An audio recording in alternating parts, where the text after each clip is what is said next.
What's up, everyone? It's Jay. You're probably wondering why my album is called the J Biggapocolypse. Well, as you guys know, apocalypse means the end of all things, and it's the last J Bigga album ever. Um, why is it the last J Bigga album? There's a lot of reasons, and I'm gonna explain them in this video. But first and foremost, make sure that you pre-order the J Biggapocolypse using the link that's below this video. Um, there's some very important messages that are in the songs, and it comes out on the 31st, so click the link, download it. This video is going to be left up pretty much forever, so that's the link to get the album. What First off, let me just start with a little bit of history of like who I am, what I've done, and stuff like that, because a lot of you might be like hearing about me for the very first time. Um, well, I blew up on MySpace initially, and I've sold like 200,000 records, downloads, whatever, so far. Uh, but this is my last record. Uh, and you're probably wondering why. Like I've achieved some success or whatever. Um, Mainly because I'm an internet artist. Like I've never really been able to break into the mainstream, even though I've like done, collaborations and stuff with other mainstream artists. For some reason, the mainstream did never really accepted me. Um, and it's whatever. Like that's my little contribution, I guess, to the world. But here's the thing. Uh, the internet has changed dramatically. When I say that, I mean, like when YouTube first started and MySpace was big and Facebook was first starting, you could post like anything you want on the internet. And a lot of my songs, like my most popular songs, were kind of like whatever, profanity and like so much trash talking, whatever, like funny stuff. It's getting a lot harder for people like me to create that kind of thing because Facebook, YouTube, a lot of sites, even MySpace, like at the end of MySpace's little like popularity, they started censoring stuff. So I'm not able to promote my songs in the same way. So it's kind of impossible, I would say, for me to keep doing what I was doing. Um, which for a lot of people, like, it's like, great, we got rid of J Bigga. Um, but for me, it's kind of sad because I really believed that the internet was going to be like freedom of speech and like was going to help like get rid of the radio. And now we kind of are back to like radio and TV being like the main source of information. And internet use is going down instead of going up. Facebook is very popular, but you have to realize that Facebook has very strict guidelines. So I'm not allowed to use profanity. I'm not allowed to post anything with drug-related material, anything offensive, anything disturbing, anything involving like basically everything I do is not allowed on Facebook. So and I love Facebook and stuff, except for it's like I can only post like G-rated stuff on there. So it's tricky for me. There's really no like outlet that's uncensored anymore on the internet. I mean, obviously there's no censorship, but like once, like, here's the thing, like I made some videos and they got really popular, but because they weren't, uh, I guess according to the guidelines or something of the website, they get shut down right away. So, that's what happened to J Bigga, basically. Like the internet changed and became very, very difficult to put any content that's not family oriented or something. So I guess that's what people want, and they don't want me. I mean, like my last album is a little different. It's gonna be my one and only attempt to make music that's gonna be more acceptable to like maybe the masses. Um, it's different than my earlier stuff. It's definitely a change. And the reason for it is because I really saw like no other choice. I moved to LA and met some like famous celebrities and stuff, and they're all on the album. And it's my little try. But as you can see, I'm in my studio here in Los Angeles. But this week, selling everything on Craigslist. Remember Craigslist? um, and yeah, I'll be like pretty much moving out, man. Um, my my career as it was really dependent on the internet, and not just I mean the internet's still around, it's just it's changed a lot, like um they don't my hair is always messed up in videos. It's still around, it's changed a lot. And it's made, what I used to do very difficult, and I would say impossible. So um I just feel like I was really lucky to be able to like get as far as I got during the time that the internet was still free. And now it's very different. So I guess maybe I'm like behind the times or whatever, but thank you everybody for like an awesome, amazing ride, and I've had a great time entertaining you. Um, but I'm retiring.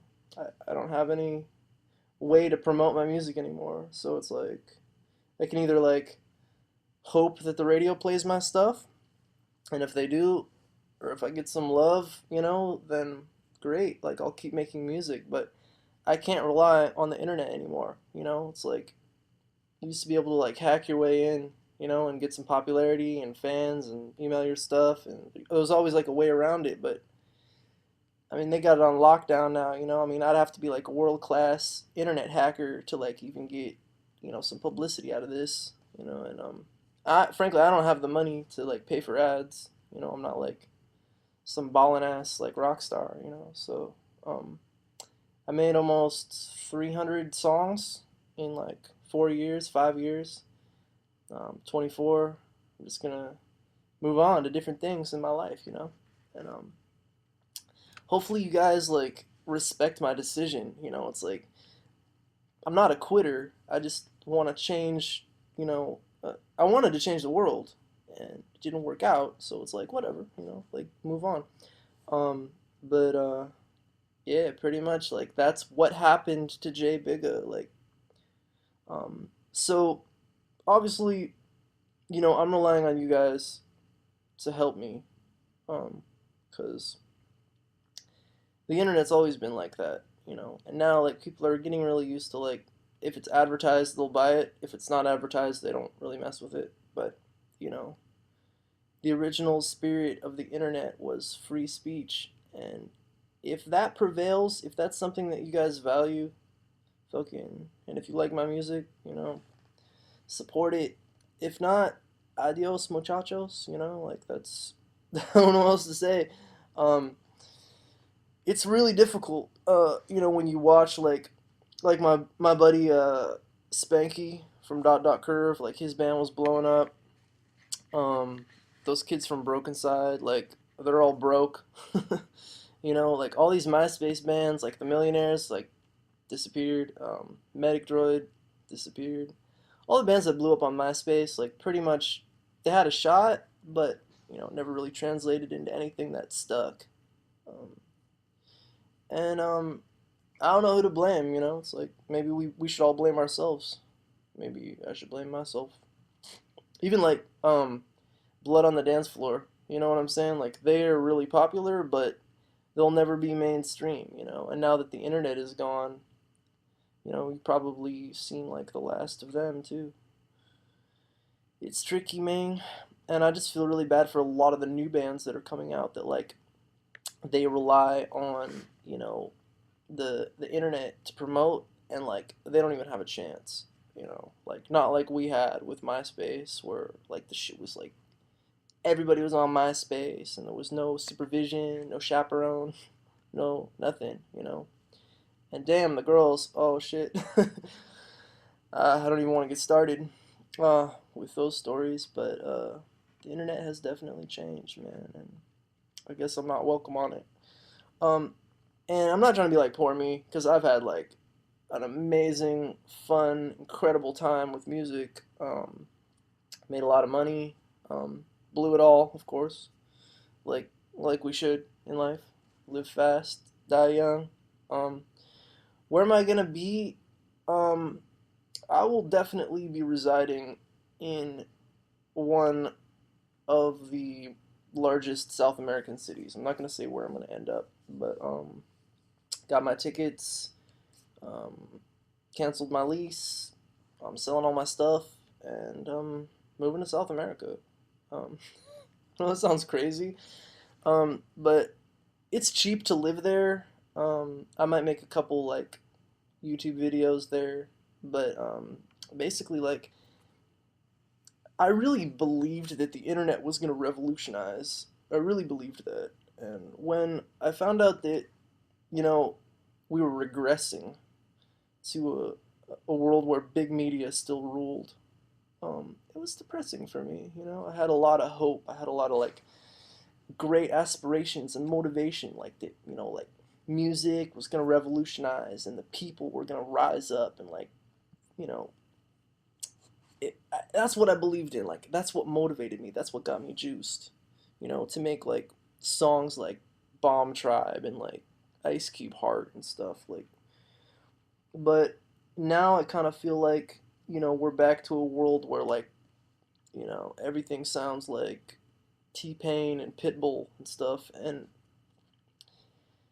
it's tough for me. It's tough for me to really get excited about it when I feel like, even if I made like a great song and posted it, it would get like, 100 views or something.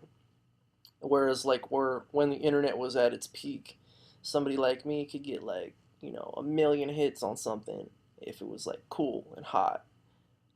So the times are changing, and little people like myself, we get left behind, and it's sad, but at the same time, it's not the end of the world. Like I'm not gonna get depressed about it because I can't really change it.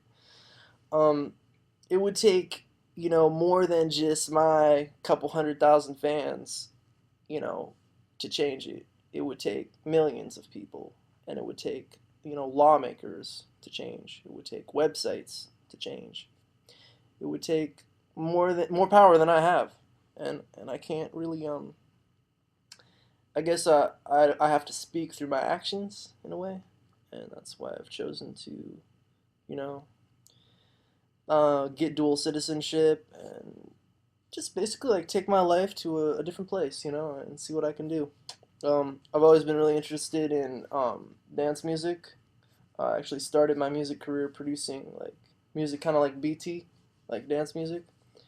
Um, but maybe I'll get back to that. Maybe I'll like start making dubstep or something because I love producing music. I just don't think that America is really ready for an independent pop artist or something like that. I think maybe the authorities are afraid that people will be influenced uh, by somebody who has a strong voice who isn't affiliated with organized religion or whatever it is, that their priorities are. I know that in recent months, maybe recent years, Facebook has taken up a huge presence in Washington, and I know that they're very, very involved in government now. So I think that there's definite correlations between that and the decline of free speech on the internet. This is just my view. I mean, if you care, if you're 14 minutes into this video, you probably care about what I think. If not, join the crowd, and I'll see you guys on the flip side. So that's what happened to J Bigga. Now you know.